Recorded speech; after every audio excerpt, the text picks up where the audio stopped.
Okay, so welcome to this next video in which we're discussing the construction of the field of fractions for an integral domain. Okay, right, so we're just discussing how we're going to partition up this set. Okay, so we've created this set of fractions so far. So we've said that if we have some arbitrary integral domain, what we can produce is this set of fractions where you have this set containing all fractions where you have every single element of the domain in the numerator and then every single element of the domain bar the additive identity in the denominator. Okay, but we've discussed that the problem with this is that you end up with an awful lot of equivalent members of this set, basically, that we don't want to be considered as separate members, basically. We don't want all of these members to be part of the field, basically. We want to sort of squash them together, mold them together into one element, basically. So, what we want to do is partition the set up into equivalence classes, which are these subsets which contain all fractions which are all equivalent to one another, basically. And then what we're going to do is we're going to use these sets, these equivalence classes, as our mathematical structure. So we'll call each of these an element of the field then, and we'll construct a field algebra on that. Okay, so these whole equivalence classes are what we're going to consider the members of our field. And you might think that that's quite an odd structure, okay? But why not is the point. Why not? We could, if it makes you feel more comfortable, just give a symbol to each one of these, and then we'll have a symbol for each of them, and then we'll just be defining a field algebra on a set of symbols. Okay, right. We just want to make sure that this is going to form a valid partition, basically, that if we use this rule. Okay, so we need to show that that this relation, this equivalence relation, obeys transitivity. Okay, well, in fact, the definition of an equivalence relation is that it has to obey these three properties: reflexivity, symmetry, and transitivity. Okay, so we now need to show that if one fraction is equivalent to another fraction, i.e. if they're effectively the same thing, and this other fraction is equivalent to a third fraction, that it implies that the first one is also equivalent to the third one. Okay, right, so this really is the crux property. It's basically saying that if 1 over 1 is equivalent to negative 1 over negative 1, if they're effectively the same, and negative 1 over negative 1 is the same as 2 over 2, then it implies that 1 over 1 is also effectively the same as 2 over 2. Right, okay, so the way that we can do this from these conditions that we know are true because we're given these two initial equivalence relations is that we can say, okay, multiply on both sides of this equation by CF, okay, and then we'll get BC times CF. But then we can replace CF on one of these sides by DE, because we know that the answer to CF times DE is the same. Now, strictly speaking, of course, we should be putting brackets here, so I should put bracket there, bracket there, bracket there, bracket there. Okay, so let me get some more paper now. Right, so what we have so far is that AC bracket times the answer to CF is equal to BC times CF. Now we're going to use that second condition here and say that CF is the same thing as D times E. So therefore, this symbol can just be replaced by BC times DE, basically. Okay, so then we've got AC times CF. Okay, is equal to, oh wait, what have I done here? That should be a D there, I do apologise for that. AD times CF, that should be a D. Sorry, I managed to miscopy that as a C rather than a D. Okay, right, so AD times CF is equal to BC times DE. Right, okay, so now what we need to do is use the associative property a few times, basically, and do some cancellation, which we can do because we're working in an integral domain, basically. you'll see basically that D is on both sides and also C is on both sides. So that's what we're going to try and factor out basically. So firstly, let's try and get them on the outsides. Okay, so firstly we can swap these two around here. Okay, so we can say that this is the same as dA times CF. Okay, then what we can do is we can again do use associativity on this side. So we can say that this is the same as D times A times CF. Okay, so that is associativity because CF is just a symbol. Imagine that that's just now one symbol. Then what we've got is multiply D by A and then multiply it, the answer to that, by this symbol. But of course by multiplicative associativity this is D times A and then multiplied by whatever this symbol is. So we're just viewing this as a single symbol now. Okay, but now we can view this as two separate symbols, and again what we can do is use associativity, and this gets a little bit tiring, but we'll do it just to be rigorous. So we can say that this is D times AC times F. Okay, then what we can do is apply commutativity again to say that this is D times C times A times F. And this is if you want to do it in full rigor, this is how you have to do it. Then we'll use associativity again to say that C times A and then times F is the same thing as C times A times F. Okay, so this is D times C times A times F, like that. And now basically we have D and C on the outside basically. Now we'll do the same thing because it seems unfair if we don't do the same thing for this side, and it's good practice. If you don't understand why it's fully necessary to go through all of this, think about it very, very deeply, because remember, all this means is you are composing these two symbols together and getting some answer in a Cayley table. Okay, it's not trivial basically that this can be rearranged to this. Okay, right, so we will again want to try and get D on the outside. So I think the first thing would be, the best thing to do would be to view both of these as just two symbols, okay? So to view B times C as a symbol and D times E as a symbol, and then apply commutativity to say that this is D times E, whatever that symbol might be, times B times C, because I like D on the outside basically. Okay, right, then what we'll do is we'll apply associativity basically. Okay, so what do we want to do first? We want to split up this. So how are we going to do this? So we've got D times E, and then effectively we've got B times C. So now what we'll do is we'll imagine that B times C is just a single symbol basically. Okay, and then we've got D times E done first and then multiplied by this symbol.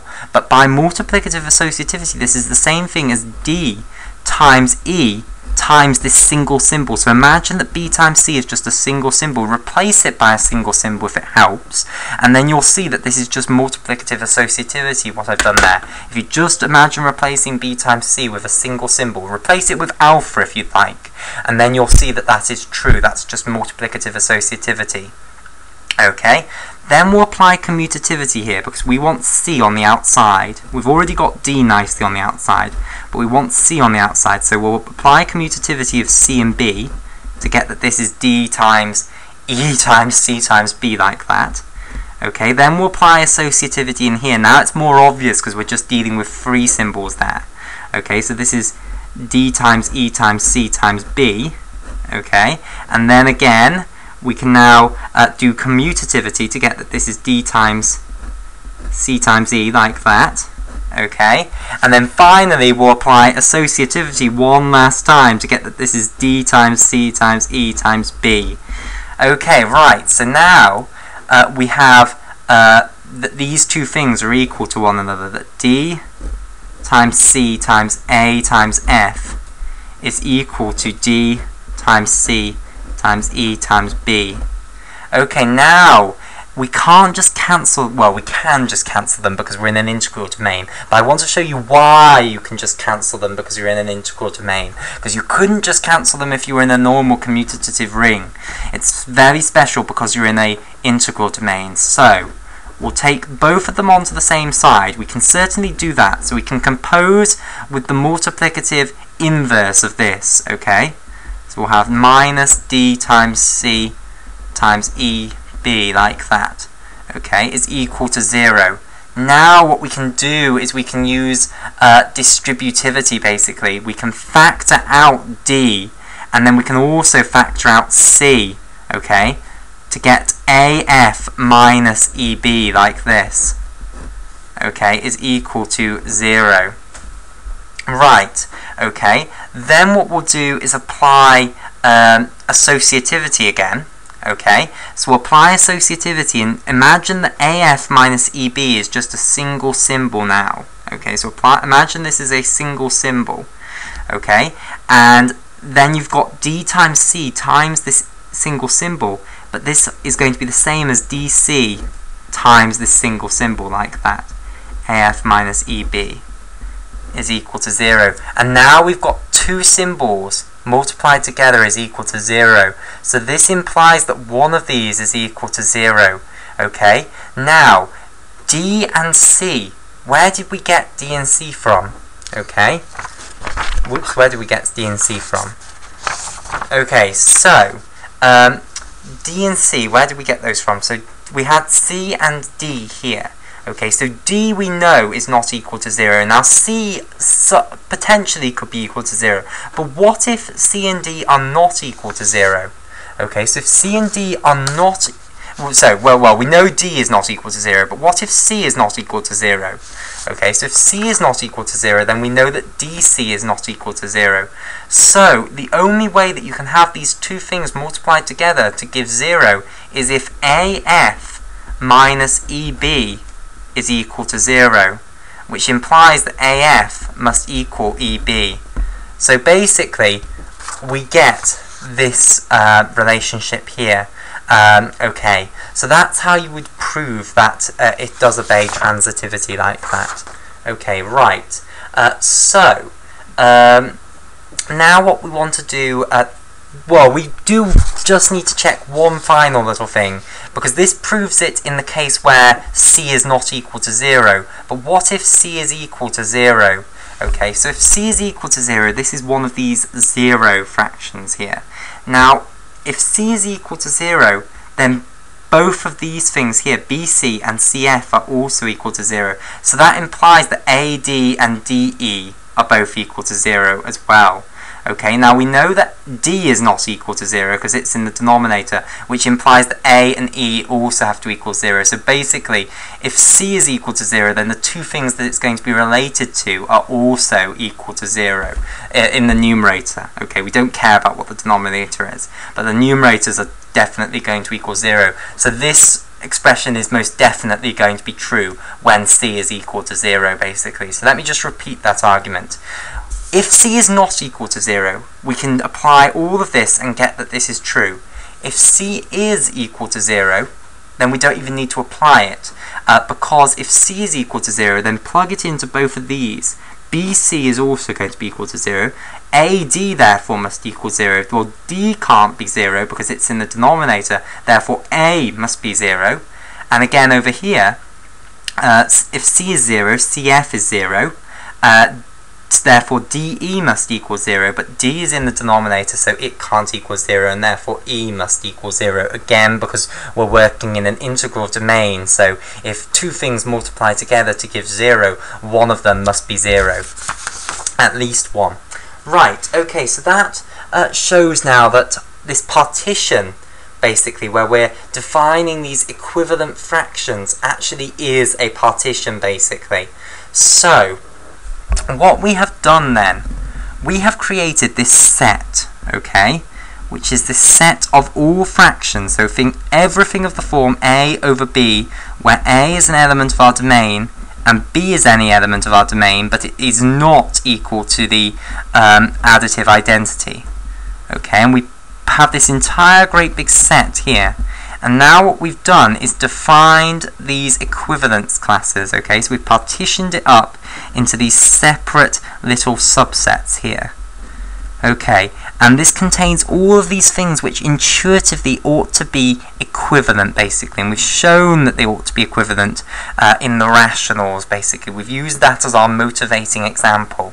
Okay, so if you have any two fractions that are in the same equivalence class, so if we have A over B, which is in the same equivalence class as C over D, then it implies that AD is equal to BC, basically.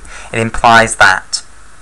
Okay, right. So that's what we've done so far. Now what we want to do is use this structure and construct a field algebra on this structure. So how are we going to define a field algebra on this structure?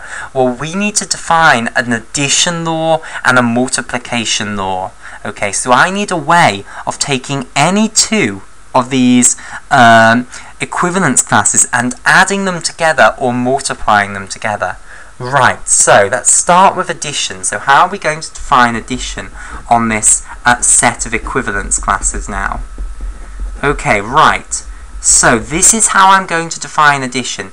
If you take any two equivalence classes, okay, so let's give them symbols. So let's say we take an arbitrary equivalence class here, which is alpha, and an arbitrary equivalence class here, which is beta.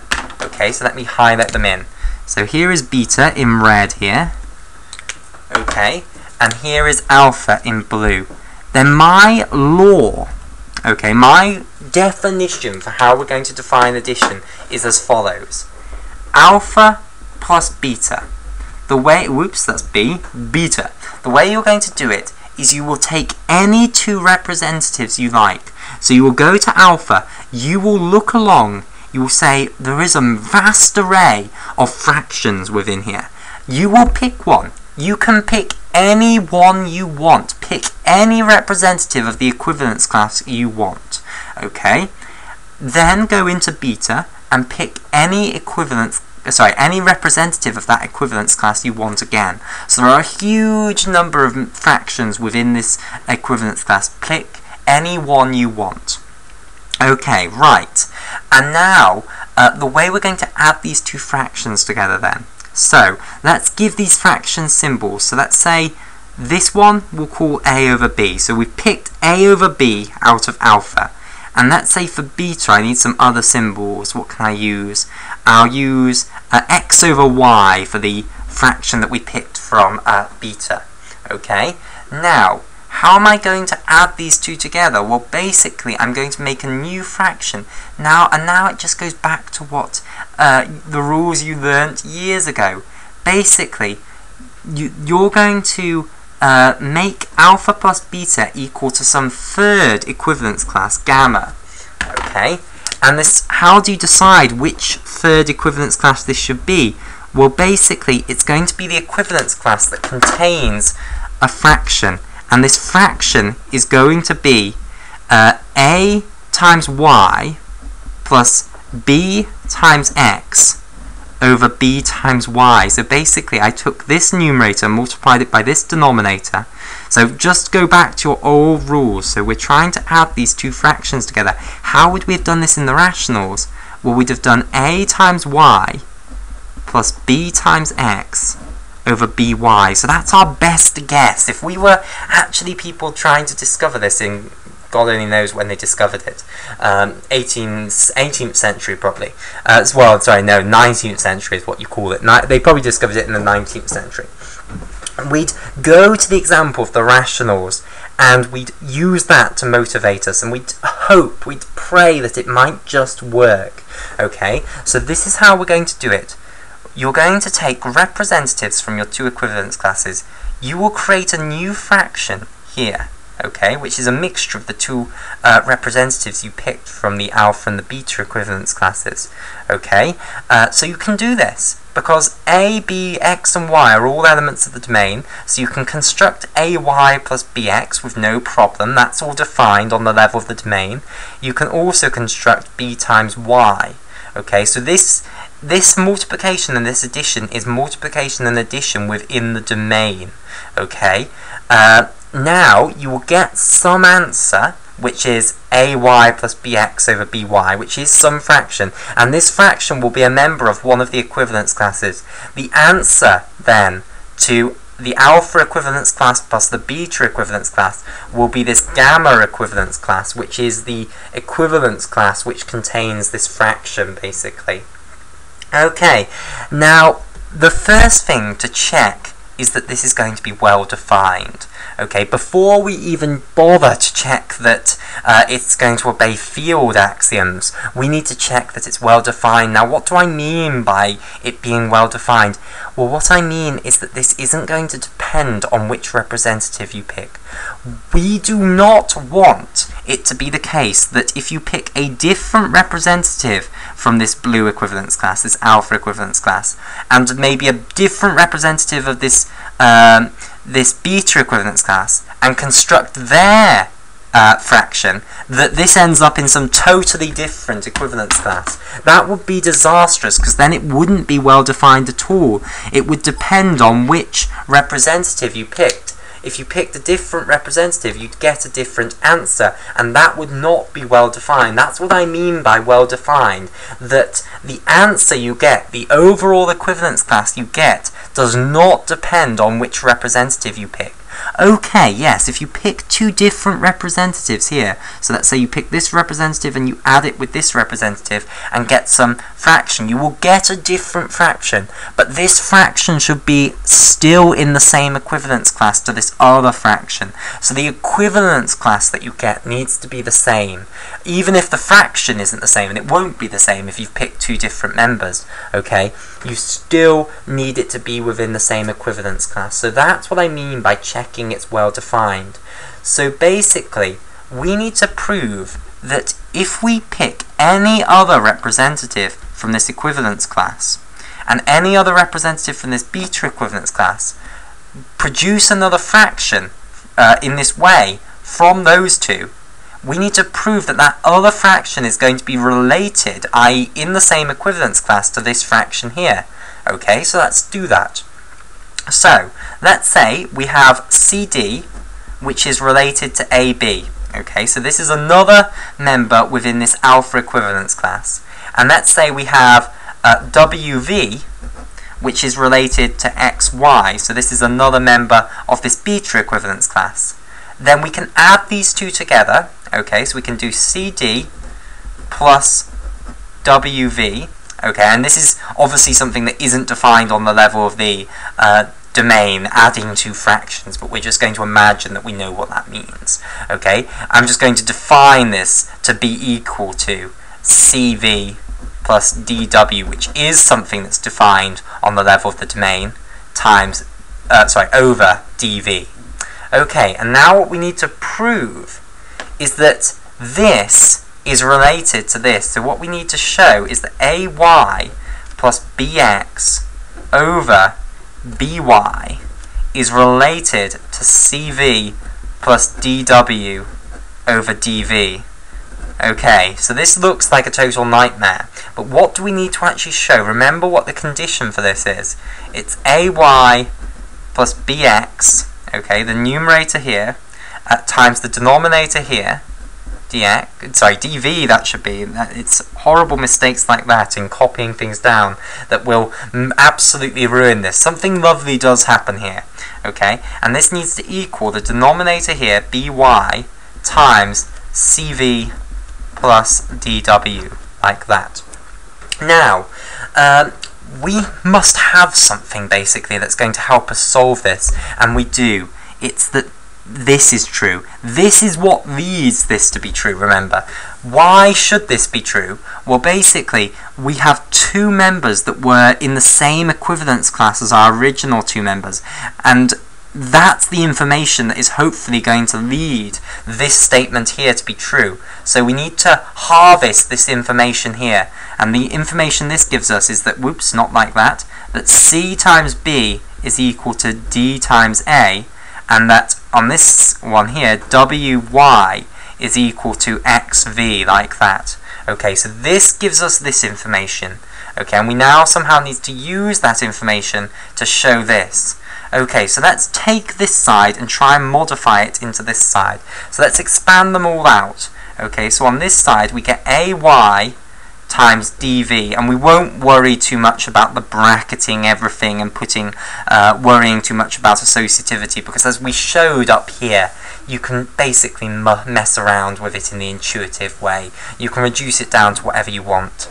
Okay, so I'll just write them all multiplied together like that, which is slightly sloppy, but never mind. Okay, plus bx dv, and we want this to become equal to by times cv plus by times dw. Okay, right. So, what we then need to do is we need to try and reduce this side to this side. Okay, so we've got yv here. So there's a chance that maybe we might be able to make this here equal this here. So AD, we need to replace this somehow with BC, but we're given the exact thing that allows us to do that. We know that DA is equal to CB. Okay, so in principle we would have to, you know, modify it so that A and D were actually directly multiplied together, but we know that we can do that. It would be painful to go through that exercise of actually making sure that associativity and commutativity allow us to do this, but basically normal algebra holds true, basically. Okay, so we will put those in. So we'll replace C and B in here. So we'll have CB, YV, which is the same as this thing over here. Right, okay, then what we've got here is BX dV, and we want to try and replace this with BD YW.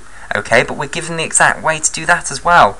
XV is equal to YW, so we'll just get rid of the X and the V, and we'll replace them with YW. And again, I'm being very sloppy with the associativity and the commutativity, but it can all be done. If you really want, you can go through it painstakingly and show exactly, using associativity, that this holds true, and commutativity. Okay, right, so yes, these two sides are going to be equivalent because of these. So basically, the addition law does hold true.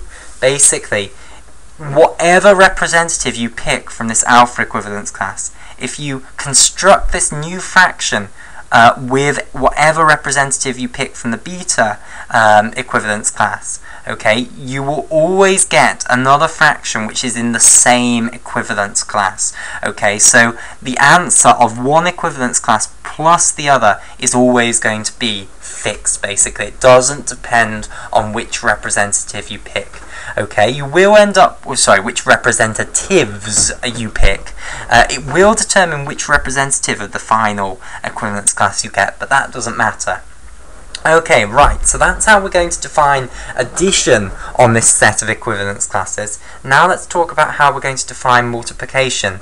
Now again, multiplication is going to be defined in the way you learnt in primary school, okay? So, if again, I'll draw this picture that I'm using all the time. Okay, so remember, this is our set of fractions, and we've partitioned it up into these equivalence classes, and we're now trying to define a field algebra on this set of equivalence classes.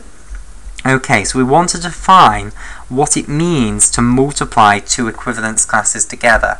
Okay, so let's say we have one equivalence class here. Again, we'll call this alpha. So I'll highlight this in blue. So here is our alpha equivalence class, and we'll have another equivalence class here, which we'll call beta, which can be in pink here.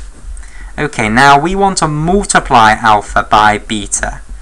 Okay, so how are we going to define this? Well, again, what we'll say is pick a representative from alpha. Let's say that this is A over B. Okay, pick a representative from beta, any representative you like, and again, we'll say it's xy. Basically, we're going to use these to create a new fraction, which is going to be A times x over B times y.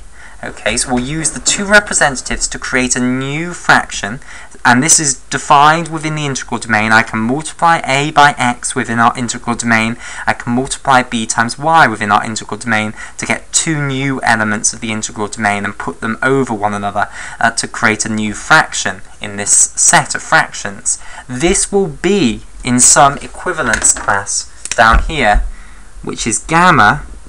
Whoops, that's smudged. Never mind. Okay.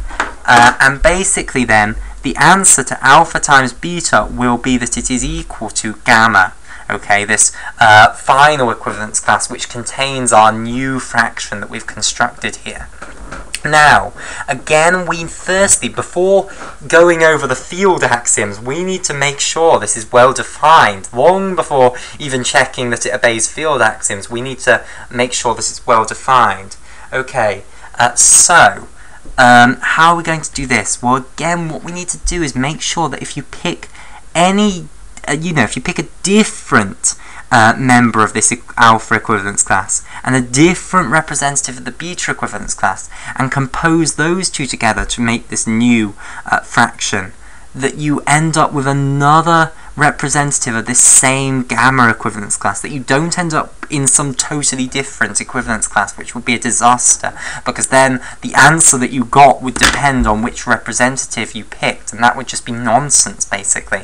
That wouldn't be a good definition at all, because it should have one answer. Okay, right, so we need to make sure that if we pick another representative of the alpha equivalence class, so again we'll call this CD, so we'll say if CD is related to AB, and also another representative of the beta equivalence class, which we'll call VW. Okay, so if VW is related to XY, then this is going to imply that the new fraction that we construct from these two, that CV over DW, is going to be related to AX over BY. Okay, i.e. that when you make this new fraction and find it somewhere within this set, that it's in the same equivalence class as our original fraction here, i.e. that there's only one answer to this. Right, okay, so how are we going to do this? Well, to prove this, we need to prove that CV times BW is equal to AX times DW, like that. Okay, right, and how are we going to do this? Well, we have some information. We have the fact that these two are, well, we have these two relations here. And this one tells us that CB is equal to DA, and this one tells us that VY is equal to WX. Okay, right, so we now need to show that these two sides are the same thing. So again, all we're going to do is replace them, basically. So CB here we're going to replace with DA, and again we're not doing this in full rigor, because in full rigor you'd have to say, okay, this is BY times CV, then we'll apply associativity. In fact, we'll do it for this case just to sort of prove that we can, okay, because we didn't do it for the last case. Right, so let's try and do it in full rigor then. So we somehow need to get C and B together, basically. So what we'll do is we'll view C and V as one element. Okay, so imagine now that that is just a single symbol. Then we've got single symbol times B times Y. Okay, and then associativity will tell us that this single symbol here times B and is this times then times Y is the same thing as this. Okay, then we can suddenly acknowledge that CV now is not just a single symbol, okay, but in fact is two symbols multiplied together, and now we can apply associativity here to say that this is the same thing as C times VB, okay, like that, and then that whole thing times Y, like this. Then we'll have to apply commutativity to reduce this down to CBV, okay, like that, times Y. And now associativity back again to associate those two, CB, V like that, Y like that. Okay, so we've applied associativity to say that C times B times V like this is the same as C times B and then times Y in the integral domain. Now we can replace C times B with D times A. Okay, so this would be replaced with D times A times V times Y.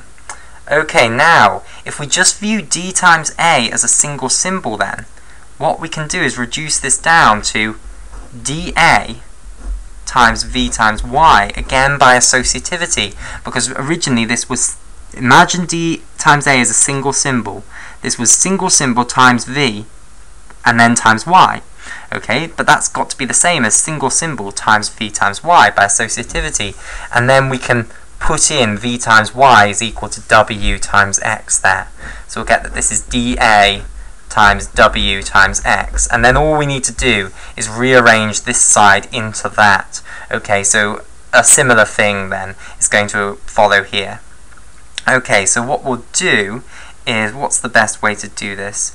I think it's probably to view a times x as a single symbol, okay, and then use associativity to say that this is a times x times d and then times w. Okay, then use associativity within here now, where you don't view ax as just a single symbol, okay, and then say that this is a times xd, like that. Okay, I think I've put one too many brackets in there now. I don't need that bracket there. Okay, and then we'll use commutativity to say that this is a times d times x times w, and now then reassociate all of this to get that this is a times d times x times w. Then again reassociate, where you view a times d as a single symbol now, and then this will be a times d times x times w, and now just do commutativity to say that this is d times a, so commutativity on this, and then commutativity on this. So that's what we weren't doing before, where we weren't doing it in full rigor, basically, using associativity and commutativity. Okay, but it can be done, basically. We did it for this one because this one is easier, basically, than the addition one. Okay, so we could afford to do the full works.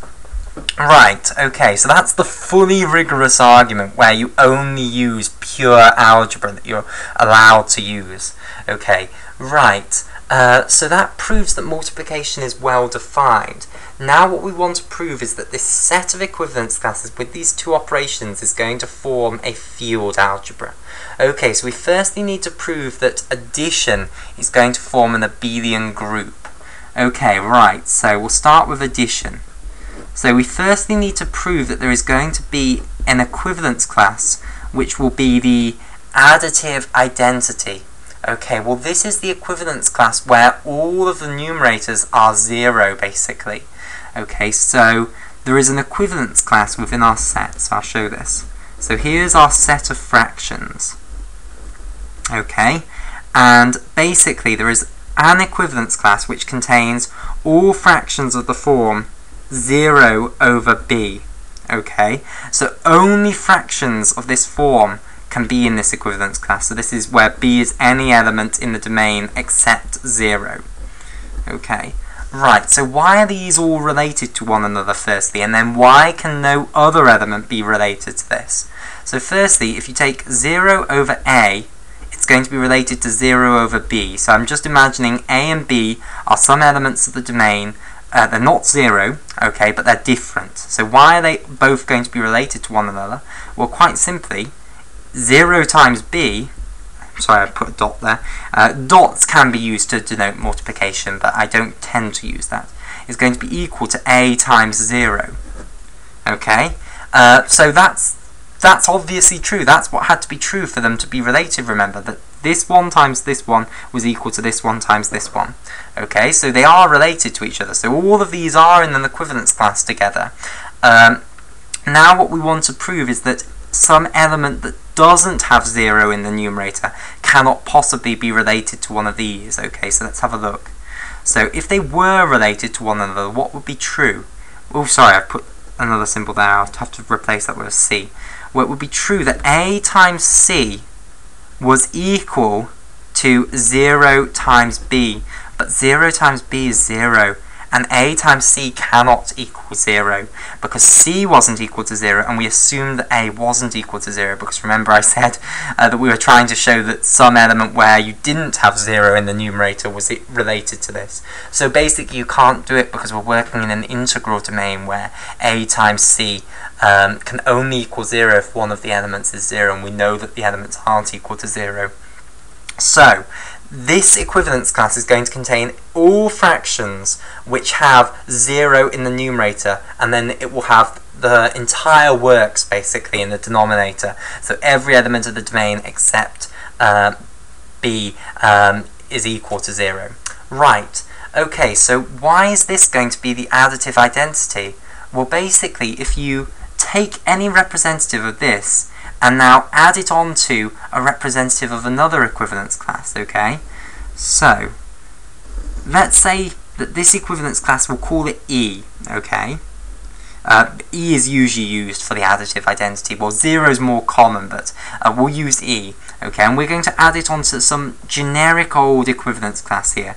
And let's say the element of this equivalence class is A over B, okay, that we've picked. So we've just picked some generic element of that equivalence class. So we've got A over B, and we're now going to add it to a generic member of this equivalence class, which we'll just call 0 over C, okay? And this is basically what we need to do to add alpha to E, okay? Right, so the fraction that we'll construct from this is going to be AC, okay, these two added together, plus B times 0, okay, over B times C. Right, now B times 0 is just 0, so this is just A times C over B times C. Now, we need to prove that this is going to be equal to alpha. Okay, so we need to prove that this fraction is within the alpha equivalence class, because remember what we're doing is we're adding this alpha equivalence class to the identity, and we want to show that this is going to be equal to the alpha equivalence class back again. So we need to prove that we've taken this generic element of the identity equivalence class, we've produced this new fraction with a generic element of the alpha equivalence class, and we need to prove that we've now got another element of this equivalence class back again. So we need to prove that AC over BC, whatever C is, providing it's not 0, because we know it's not 0, because remember it was in the denominator here, okay, is going to be related to A over B. So we need to prove that AC over BC is related to AB. Well, what do we need to prove to show that? We need to show that ABC, sorry, not like that. We need to show that ACB, so this one multiplied by this one, is equal to ABC. Okay, or I usually put this one first, don't I? So it should be BCA. Okay, so I should put brackets, strictly speaking, of course, but we know that we're going to be able to rearrange this. So, how are we going to go around rearranging that? Firstly, let's use commutativity on this side. So imagine that BC is a single symbol, so we can swap A times BC like that. Then, all we need to do is swap C and B. Okay, so we get ACB, and then use associativity to reassociate it like this. Okay, and then we've shown that that's true. So, we do have an additive identity. Okay, next we need to show that it's going to obey associativity. Okay, so we'll do that in the next video.